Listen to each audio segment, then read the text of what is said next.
Welcome to verse education.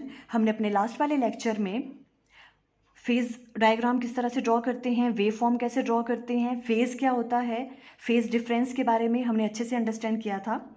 आज हम start कर रहे हैं AC circuit containing resistance only. आपने किसी एसी सर्किट में क्या कनेक्ट किया हुआ है? रजिस्टर कनेक्ट किया हुआ है। इससे नेक्स्ट वाले लेक्चर में हम करेंगे एसी सर्किट के साथ क्या कनेक्ट करेंगे? इंडक्टर कनेक्ट करेंगे। और उसके बाद फिर हम एसी सर्किट के साथ क्या कनेक्ट करेंगे? कैपेसिटर कनेक्ट करेंगे। देखो ये वाले टॉपिक बहुत इंपॉर्टेंट है, बोर्ड एग्जाम में ये 2 और 3 मार्क्स की आ जाती हैं डेरिवेशंस। तो आप अच्छे से अंडरस्टैंड करना कैसे हम वेव फॉर्म बनाएंगे और किस तरह से हम फेजर डायग्राम ड्रॉ करेंगे इन केस में।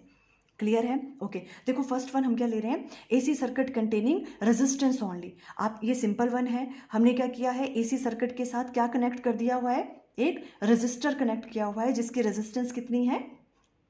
आर है।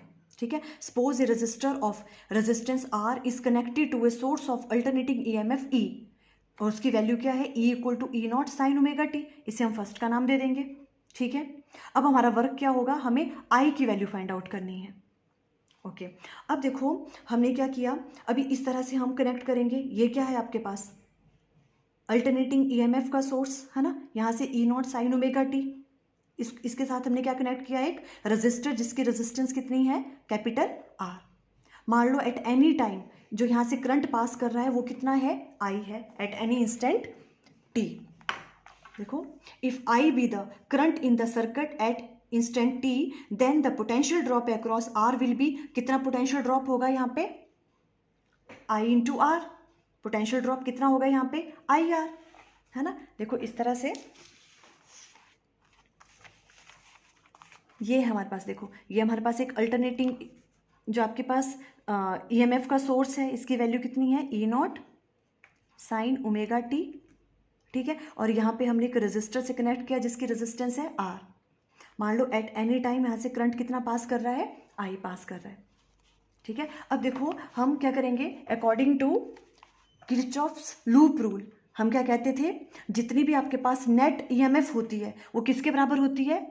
किसके इक्वल टू होती है? पोटेंशियल ड्रॉप के बराबर, है ना। तो देखो टोटल ईएमएफ कितनी होगी जो इसके यहाँ से है, उसकी वैल्यू कितनी है? देखो ई नॉट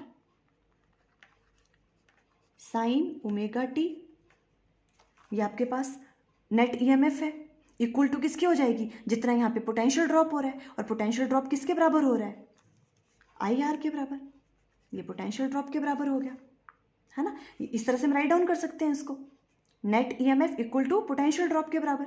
अब हमें आई की वैल्यू फाइंड आउट करनी है। तो देखो आई आर इक्वल टू किसके बराबर हो जाएगा? ई नॉट साइन ओमेगा टी। और यहाँ से आई की वैल्यू हम राइट डाउन कर सकते हैं। देखो E naught divided by R sine omega T. कोई प्रॉब्लम? क्लियर है यहाँ तक, है ना। अब इसे हम राइट डाउन कर सकते हैं। देखो आई इक्वल टू, बिकॉज हमें किस फॉर्म में राइट डाउन करना है? देखो ये E naught sine omega T है तो यहाँ भी I equal to I naught sine omega T होगा, है ना। तो इस वाली टर्म को हम किस तरह से राइट डाउन कर सकते हैं? ये हो गया आई नॉट के बराबर, I naught sine omega T, where I naught किसके बराबर है? E naught divided by R. और आई नॉट को हम क्या बोलते हैं? Peak value of alternating current. तो I equal to I naught sine omega T हो गया और E equal to E naught sine omega T है। देखो यहाँ पे हम राइट डाउन कर लेते हैं। E इक्वल टू किसके बराबर है? ई नॉट, ये हो गया आपके पास साइन ओमेगा टी, ये आपके पास फर्स्ट हो गई। और सेकंड हमें करंट भी फाइंड आउट कर लिया, आई naught sine omega T.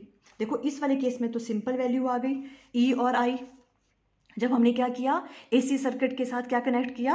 Resistor connect किया। तो सिंपल क्या हो गया? देखो ई की वैल्यू ये वाली आ गई, आई की ये आ गई। ये तो क्या है? सेम फेज में है, बिकॉज ये सेम साइन फंक्शन में है और ओमेगा टी है। तो फेज डिफरेंस क्या हो गया? दोनों में 0 हो गया, है ना। इसमें कोई भी ना तो करंट लीड कर रहा है ना तो वोल्टेज लीड कर रही है एक दूसरे के, दोनों क्या है? सेम फेज में है। ये आपको क्लियर हुआ? बस सिंपल से ये वाली कैलकुलेशन है इसमें, यही हमने यहाँ पे राइट डाउन किया। देखो according to Kirchhoff's loop rule जो इंस्टेंटेनियस ईएमएफ होती है वो किसके बराबर होगी? Instantaneous potential drop across R. तो E naught sine omega T किसके बराबर आ जाएगा, आई आर के बराबर। वही I equal to E naught by R sine omega T, इसे हमने आई नॉट के बराबर लिख दिया। I equal to I naught sine omega T, इसे हम सेकंड नाम दे देंगे। और हमने कहा आई नॉट इक्वल टू क्या हो गया, E naught divided by R, maximum और peak value of alternating current है ये। क्लियर है यहाँ तक, है ना। अब हम कंपेयर करेंगे, देखो इन इक्वेशंस को, फर्स्ट एंड सेकंड को। From equation 1 and 2, we can say that both E and I are in same phase because both are function of sin omega t. दोनों क्या हैं, सेम फेज में है, क्योंकि दोनों किसके हैं, यहाँ भी ओमेगा टी है फेज और यहाँ भी क्या है, ओमेगा टी है। क्लियर हो गया। अब इस तरह से राइट डाउन कर सकते हो एग्जाम में। अब नेक्स्ट क्या है हमारे पास, देखो सिंपल, इसके लिए हमें फेजर डायग्राम ड्रॉ करनी है और इसके लिए वेव फॉर्म हमें ड्रॉ करना है। तो देखो फेजर डायग्राम हमने लास्ट वाले लेक्चर में, देखो आप अगर आपने वो अच्छे वॉच नहीं किया है तो प्लीज़ आप उससे अच्छे से देख लें, उसमें हमने डिटेल में एक्सप्लेन किया हुआ है ना। अब यहाँ देखो इस केस में हमें फेजर डायग्राम हम किस तरह से करते थे, यहाँ पे क्या ड्रॉ करते हैं, पीक वैल्यू ऑफ वोल्टेज और पीक वैल्यू ऑफ करंट। तो ये मान लो आपके पास ई नॉट है ग्रीन वाली और आई नॉट क्या है, peak value of current. Same phase में ये वाला एंगल कितना है, देखो ओमेगा टी, है ना। देखो ये वाली चीज़ मैं यहाँ पे राइट डाउन भी कर लेती हूँ, क्या है इस केस में, देखो ई किसके बराबर है आपके पास, ई नॉट साइन ओमेगा टी, और जो आपके पास आई है वो किसके बराबर है, I naught sine omega T. Means ये दोनों क्या है, सेम फेज में है। देखो ई भी उसी में है सेम फेज में और आई भी, तो मैं से ड्रॉ करेंगे और ये हो गया ओमेगा टी, जो इनका एंगल है, जिसका फेज है ओमेगा टी हो गया, है ना। तो इस तरह से ड्रॉ करेंगे, सिंपल फॉर्म में करना है तो इस तरह से कर लो, ई भी इसी में ही है और आई भी सेम फेज में, आप ऐसे ड्रॉ कर सकते हो। अब वेव फॉर्म कैसे ड्रॉ करते थे हम, है ना, हमने क्या कहा था, देखो ई के लिए कैसे बढ़ना है, ओमेगा टी की वैल्यू ओमेगा टी, और इस तरफ के हम ई और आई को ड्रॉ कर रहे हैं, है ना। ग्रीन से कर रहे हैं हम वोल्टेज को और रेड से कर रहे हैं हम करंट को, करंट की वेव फॉर्म को। अब देखो अगर हम ओमेगा टी की वैल्यू 0 पुट कर रहे हैं तो ई की वैल्यू भी क्या आ रही है, 0, तो मतलब यहाँ से स्टार्ट हो रही है, देखो, है ना, जो आपके पास वोल्टेज वाली वेव फॉर्म है। और जो करंट वाली है उसमें भी ओमेगा टी की वैल्यू 0 पुट कर रहे हैं तो करंट की वैल्यू 0, ये भी यहीं से स्टार्ट हो रही है। ये दोनों क्या है, सेम फेज में है। इसी तरह से देखो हमने सिंपल जो करंट है उसका मैग्नीट्यूड थोड़ा सा कम लिया है, देखो यहाँ भी कम लिया हुआ है ना। ई का क्या है, ज़्यादा है और आई का क्या है, कम। हमने ये पहले भी आपको बताया था, क्यों, बिकॉज ऐसा क्यों किया हमने, देखो मैग्नीट्यूड, बिकॉज हमें पता है आई की वैल्यू क्या होती है, आई इक्वल टू किसके बराबर होता है, ई डिवाइडेड बाय आर, है ना, E equal to I R. तो देखो जो करंट की वैल्यू है वो ई से क्या होगी, थोड़ी कम ही होगी, because E divided by R है। तो इसलिए हम करंट का मैग्नीट्यूड क्या लेते हैं, थोड़ा कम लेते हैं एज कंपेयर टू वोल्टेज के। यहाँ भी हमने वही किया हुआ, मैग्नीट्यूड थोड़ा सा कम है उसका, पर सेम फेज में है, देखो, बिकॉज इन दोनों के बीच में क्या है, फेज डिफरेंस क्या है, 0 है। तो जो वेव फॉर्म है हम इस तरह से ड्रॉ करेंगे और जो फेजर डायग्राम है आप वो इस तरह से ड्रॉ करोगे। आप ऐसे भी ड्रॉ कर सकते हो, आप ऐसे भी ड्रॉ कर सकते हो, है ना। ये ज़्यादा एक्यूरेट है वैसे, आप ये भी गलत नहीं है, पर अगर आपको ये याद नहीं रह रहा तो आप ये भी ड्रॉ कर सकते हो।